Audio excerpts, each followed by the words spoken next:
Ironis, Indonesia darurat kekerasan seksual.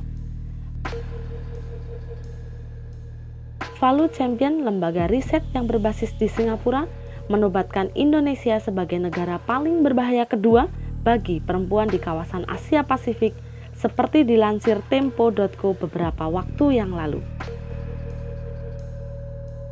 Menurut temuan catatan tahunan atau CATAHU Komnas Perempuan, ada 299.911 kasus kekerasan terhadap perempuan berlangsung sepanjang 2020. Dan setiap 2 jam terjadi 3 kasus kekerasan seksual dan kasus kekerasan berbasis gender cyber atau KBGS. Kenaikannya mencapai 235% dibandingkan tahun sebelumnya. Kasus kekerasan seksual kali ini mendapat sorotan luas dari publik. Salah satu pemicunya adalah langkah polisi yang menghentikan kasus dugaan pemerkosaan anak di bawah umur di Kabupaten Luwu Timur, Sulawesi Selatan. Hal itu mematik munculnya tagar percuma lapor polisi yang kemudian ramai disuarakan masyarakat. Beragam kabar kekerasan seksual dari berbagai daerah yang semakin banyak bermunculan di media sosial ini menjadi atensi publik. Di tengah belum optimalnya jerat hukum untuk meminimalisir tindakan kekerasan seksual terhadap perempuan dan anak, Komisioner Komnas Perempuan Siti Aminah menilai sikap para korban menguak kisahnya melalui sosial media tidak lain lantaran akses keadilan terlambat dan sistem hukum yang tidak berpihak pada korban.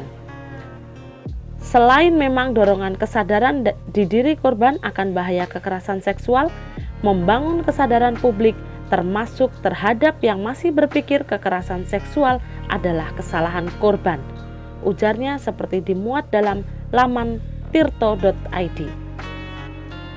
Senior Independent Advisor on Legal, Polisi, Human Rights, sekaligus pendiri Institut Perempuan Valentina Sagala berpendapat korban yang bersuara adalah puncak dari gunung es.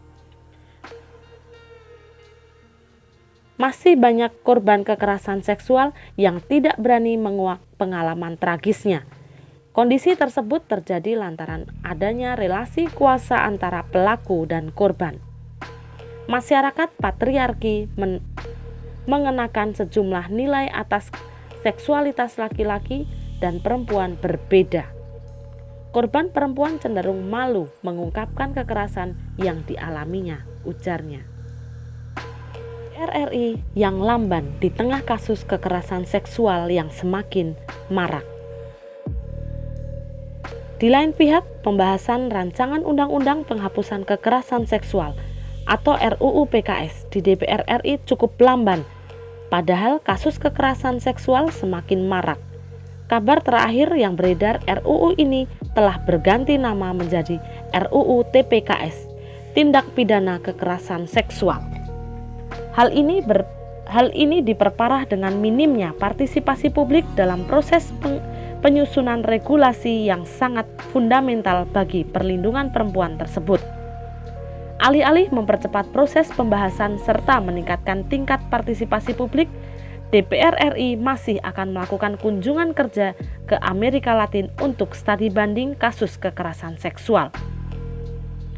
Peneliti Forum Masyarakat Peduli Parlemen Indonesia atau Formapi, Lucius Carus mengkritik lambatnya pembahasan rancangan undang-undang penghapusan kekerasan seksual atau RUU PKS di DPR. Lucius berpendapat DPR bermain-main dengan waktu karena berencana melakukan kunjungan kerja terkait RUU PKS ketika publik sangat berharap agar RUU itu segera disahkan.